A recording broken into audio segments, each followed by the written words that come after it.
check out what came in the mail today. So we're gonna finally start on the rack. I got this rack on eBay for about $145 from Detroit Axle. It's a rebuilt rack. It comes with a lifetime warranty if you send your old rack back to them, and which I'm gonna go ahead and do. They give you a free shipping label. So before we get started, I want to go ahead and go over everything that we're first gonna have to do in order to get the rack out. So first things first is we're gonna have to take the tires off, or the wheels off, and then I'm gonna go ahead and undo the ball joints and pop those ball joints out from the knuckle. Then we're gonna come underneath here. I already went ahead and took off the plastic covers and whatnot. As you can see, it's quite dirty because this car's been sitting here for so long. There's a lot of spider web, and I cleaned up most of the spider web. So yeah, the rack itself is right here. I went ahead and dropped the exhaust pipe. We got the sway bar right here, and it's connected via these little brackets. There's one here, and there's one there, and then that's connected to these joints right here. So if I take these off, I should be able to reach in there. This one's going to be a tad bit more difficult because to get to the upper one there, I have to like wiggle my wrench up in there. But you can see the boots on this rack is all broken. The whole thing is like covered in fluid, so it needs to be replaced. Next, once I get the sway bar out of the way, I will then be able to access this nut and this one right here, which it's in the way. And then once I get those off, the rack itself will be free. However, I then have to drop this side of the car back on the ground and undo the two lines that are up there. You can see these two lines that go into the rack. Then the rack should be able to be wiggled and maneuvered out of here. The steering wheel is connected to a splined shaft that looks like it has a screw or some kind of retaining pin or something that holds it in place, and I'm just gonna have to get to that as I go along. So first things first is I'm gonna take off the wheels and then take out the ball joints. Okay, so I took a little thumb wrench here and I got this loose using the thumb wrench and this thing. Just whacked it until it came loose.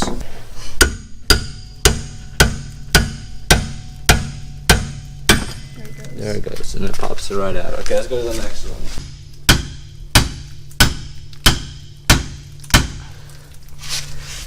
Alright. There she goes. Okay, so I'm using a brick here to stand. Okay. So you can see those two lines that are going into the rack, and you can see the little boot. So down here, let's see if I can get the camera so you can see. So you can see I pushed the boot out of the way here, and there's a nut right down there on the spline that keeps the rack connected to the steering wheel column. And so you have to undo that little screw. I'm not sure what size it is yet. However, the line for the power steering fluid right there is indeed 18 millimeters, and I recommend if you have an 18 millimeter crowfoot wrench that you use that to get that off. And then that line is then connected to a rubber line, so once you get that loose, it'll be able to move out of the way, and you can connect, or you can disconnect the lower line that's beneath it. I don't have a 18 millimeter crowfoot wrench, so I just use a regular 18 millimeter wrench, and I was able to get it loose pretty easy.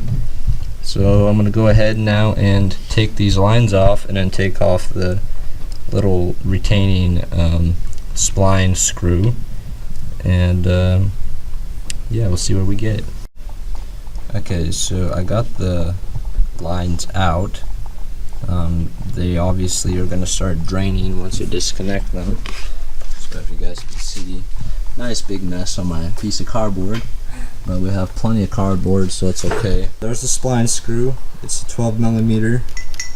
It's relatively easy to take off. I just use this wrench and it came right off. So now I'm gonna put something underneath this dripping mess and then put a new piece of cardboard under there for me to lay on, and then we're gonna get to the straps. I am gonna be undoing the sway bar arm. It's 14mm screws that hold the sway bar brackets in place, and you can reach them from inside the wheel well. I have a pan underneath this now. Okay, so I'm just going to undo those, and then the sway bar should be able to swing down a little bit, and then I'll be able to get to the brackets that hold the rack itself in place. And once those are off, the rack should just come right down, theoretically. Alright, now as you can see, I got both sides undone. That one is completely able to get to, so is that one, and that one. Now I'm going to go ahead and undo all of these, and we'll see what we get.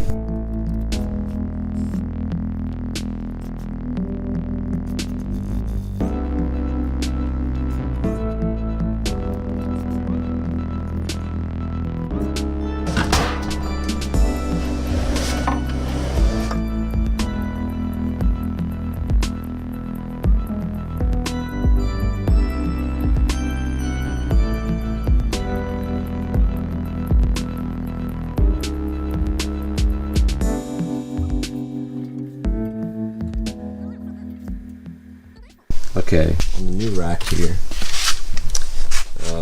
you're gonna have to move this over because it doesn't have one on it, as well as I'm gonna cut this piece right here. I'm just gonna take a knife and just cut this right down the center, and that should be able to come off, which I can then put onto the new rack.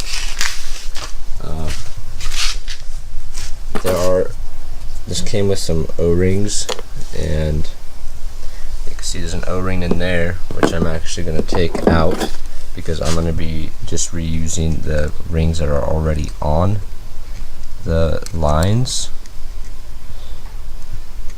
simply because they aren't that, I can feel them, they're pretty soft still, and I don't feel like messing with them and trying to get them off because they are pretty difficult to get to. I will, however, save these just in case if they do leak, because actually getting this rack out is not that big of a job at all, to be honest, besides the part of taking the ball joints off. But it shouldn't be too bad if I have to, but I don't think I'm gonna have to anyway. The rings aren't bad on there. Well, I'm just gonna go ahead and move all the stuff from the old rack onto this rack and prep this rack to be put on the car. Okay, so I got this piece on here. I kind of have it taped, so just so it holds its shape. Once the bracket's on it, it won't matter. And I got this piece on here. So now we are ready to put this back up in there.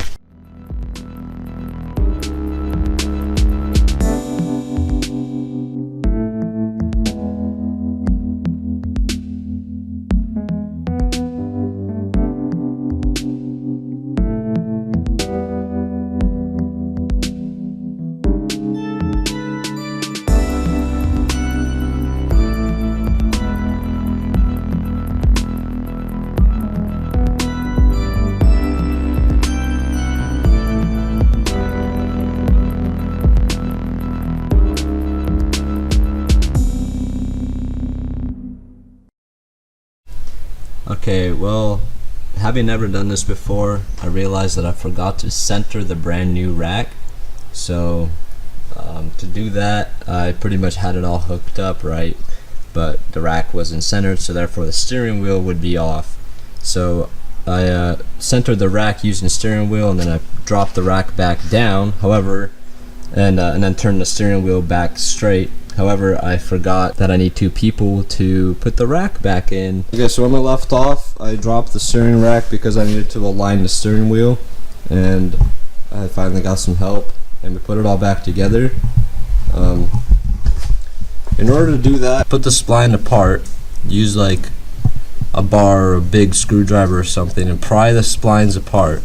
That way you can slide the rack spline right inside and it'll go together easily. Currently I have everything hooked up. I got the sway bar hooked back up. I got the old ball joints. So actually all I'm waiting for is the ball joints now. I already put the fluid in. All you do, there's no bleeding required or anything. You just put fluid in until it can't put any more in. And you turn the wheel back and forth, and slowly but surely it'll fill up. And if you have no leaks, then you're golden. And I don't have any more leaks as far as I know. Got the ball joints in the mail. As you can see, these ones come with a grease fitting, and they're pretty much the same length. I believe they will work.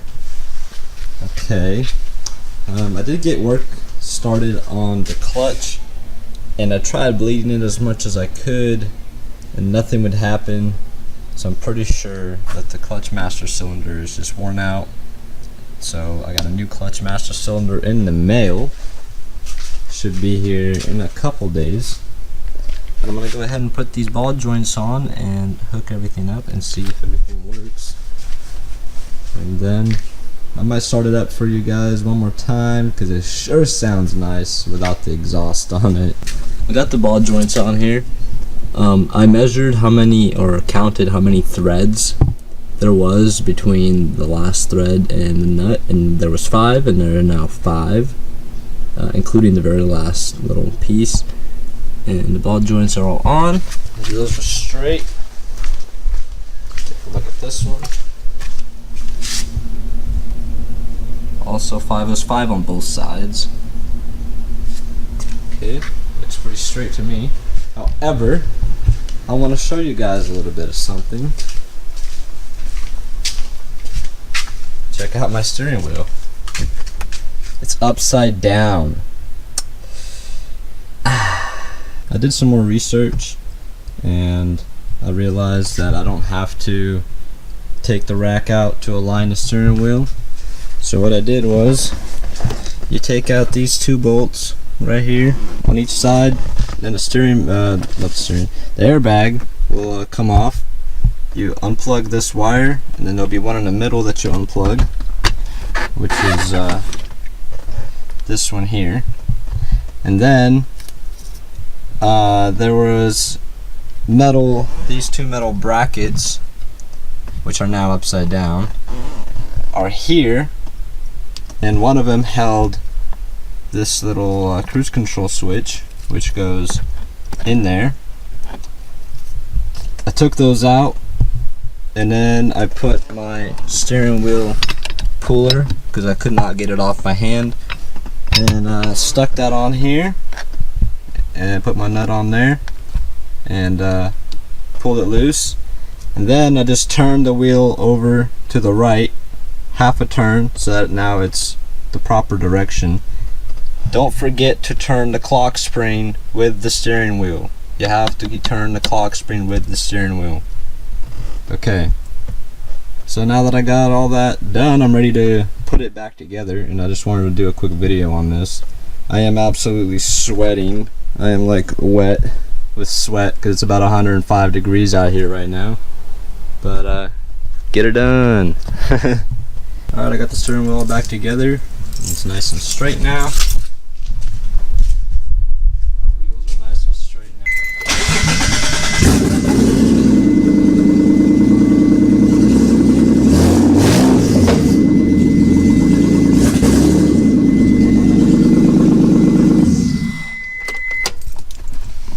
There you have it.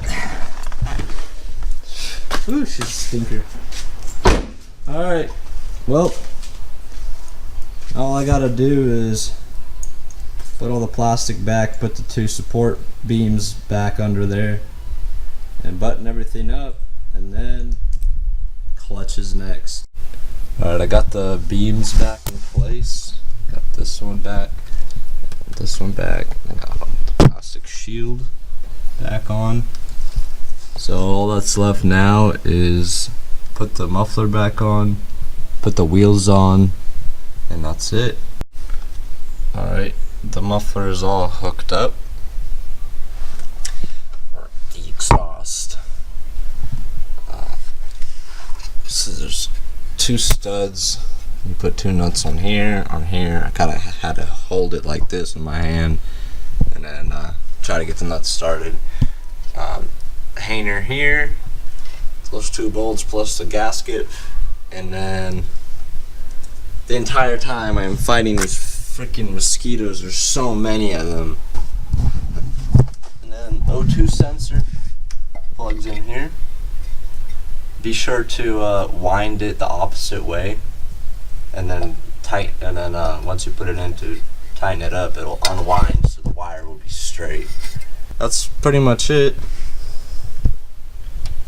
Everything's pretty much put back together. All I gotta do is put the wheels back on, and then this thing is ready to go back on the ground. Fantastic. It's the new rack.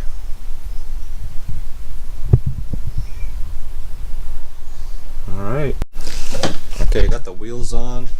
I had to readjust the steering wheel again. So once I got the wheels on, I was actually able to see how straight they were, really. So, pretty straight now. Had the wheel a little cockeyed. It was about like this, so I just have to move it back. Really easy. So yeah, now we got perfectly straight steering. That's it. That pretty much concludes everything for the power steering rack. Now I gotta put a new clutch master cylinder in. Hey everyone, a lot has happened since the last scene. It's been about 2 weeks since I put the rack in. The clutch master cylinder did come in, and the clutch master cylinder was the culprit. I got a new clutch master cylinder in now. It takes 2 nuts to, you undo them from the inside of the car, and you take them out, and you have to play some serious hand twister to get them out. It's kind of a pain. I didn't record any of that stuff. It's pretty simple to get to and do. Put a new clutch master cylinder in, bled the system, and the clutch works now. It goes through all the gears. I have driven it around here and there. I don't have any of this footage though. As you can see, it is in a different place now. It's over here in the back of the garage, out of the way, because the vehicle smokes really bad. It needs work on the engine. I got my broski over here, Riley. What you got? What you got? Fucking practice holding with the boys. Hey, let's get it. So he just came down. He's got a weekend. He's out there working, fighting them fires out in Cali, huh? Yep. Let's get it. So we're over here checking these whips out. He hasn't even seen any of these cars yet till today. Took him for a ride in it earlier and stuff, and let him, you know, see what's happening, what's going on, how fun it is. And yeah, so what we're gonna have to do, pull off the valve covers and change the valve seals, because I believe that is why it's smoking. Valve seals are probably worn out. So that's where we're gonna start. It's gonna be quite a journey, but that is gonna be the next videos after this. So the rack was a success. Everything works. The car moves, drives, as I said before. So yeah, thank you for watching. I hope you guys enjoyed the video, found it somewhat informative. I know that there isn't any videos on YouTube about taking off the steering rack on this car, the front wheel drive version. So I'm glad to put this out there on the internet for someone to find, and hopefully it'll suit them well for for their project. So here we are, signing out.